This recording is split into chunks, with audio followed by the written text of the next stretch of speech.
Hallelujah. Adafo Nyankopɔn shall be brave. We give God all the glory. Every do I your one coin dear.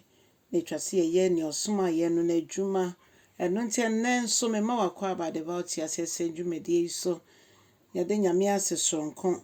Na yafa ya ken kansamon so efi Isaiah eti eduanan sia nchichemu enwotwe kosi edu. Isaiah eti eduanan sia nchichemu watwe kosi edu. Adofo menti Awurade asem. Ose ma wo remfi na fa hye wutire mu. Kai wei wa wudi fo anamo amudi fo. Kai sansam sa niamai ne hu niama ye ama wo bre twemu. Efise menkoa na meye Onyankopɔn. Meye Onyankopɔn na obiara nni ho a ɔka me ho. Hallelujah. Odofo ene nyame asɛm aba ye nkyɛn. Eye nokran so sɛ Onyankopɔn waye niema bebre ama me ne wo. Ne waye ne ebu ye kompɔhwe ye chi a Onyame ne waye soso. Efi afimfiti ase besi sabre. Yesesesesese a ne yebeka so Onyankopɔn ne yedi ne yie. Ayeye nka ne din.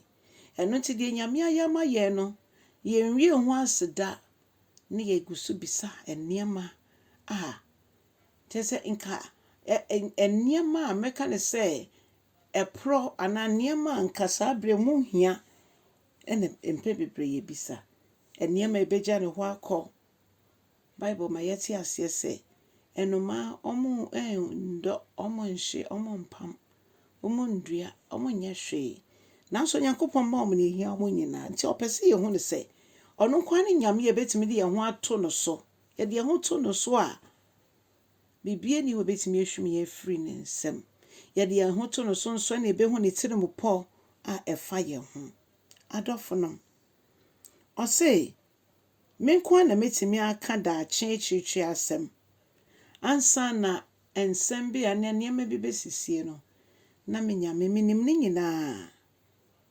Hallelujah. Na me hu echichi asem na ma ye no ana maka no enne ampane ampa ye Nyankopɔn nim adwene kro adwene ye ho adwene nyame dwene ye ho ne papa adwene enya bone adwene eye adwene a ade ye besi ye na ma ye wie ye pa nti na Bible ka se ye gidifo edie ade nyina mu yenda Onyankopɔn ase efi se ye nkwa hye Kristo mu na hye Nyankopɔn mu enti se bibi betimi ato ye a Nyankopɔn nim ho bi ono no bema bonsam kwan so ma no kwan a ontimi mfa ne sankan ene na edi adanse se nsohwe bi ani wo ba ya kwan mu a ebro de Onyankopɔn ahyehye se ba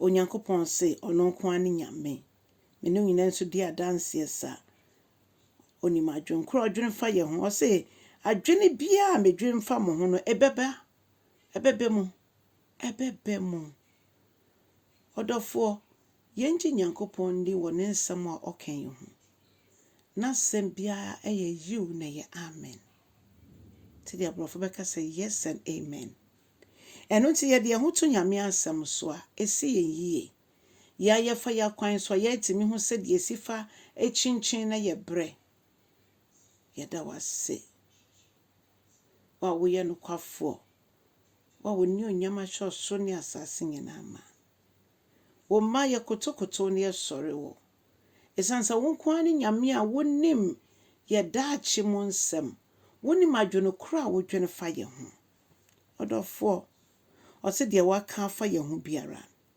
ebebe mu betwemu na o se me de dia mepe no eno na meye ono no kita wiase nyina wo ne nsem o so mia yen ewo sima ba akomo aye ntimi nyina no ehuhuro ya bei ne mframa emmoi ya no demu nyame o wakwan bebre so anko betime de mia yen nanso ne mobro hunu droso no amaya kwanya nso se ye bepe ne kire kwan yie ne ye de ho abata ne ho ye sansa ono nyame o ye nyame ni nkonfo ne obi anche na ne onyam ti ye ntimi mfa Onyankopɔn ne onyam ɛmfa ma obi biara. Yɛ nan baako nsi wiase na baako nsi Nyame fie daapi. Ɛsɛ sɛ mmienu nyinaa ɛwɔ Kristo mu. Onyankopɔn dom boa yɛn na ombie yɛni yɛaso yɛnte aseɛ niwa na yɛnte n'aseɛ na yɛmmɔ ne ho dawuro nkyerɛ amansan nyinaa. Onyame nhyɛ wo bebree.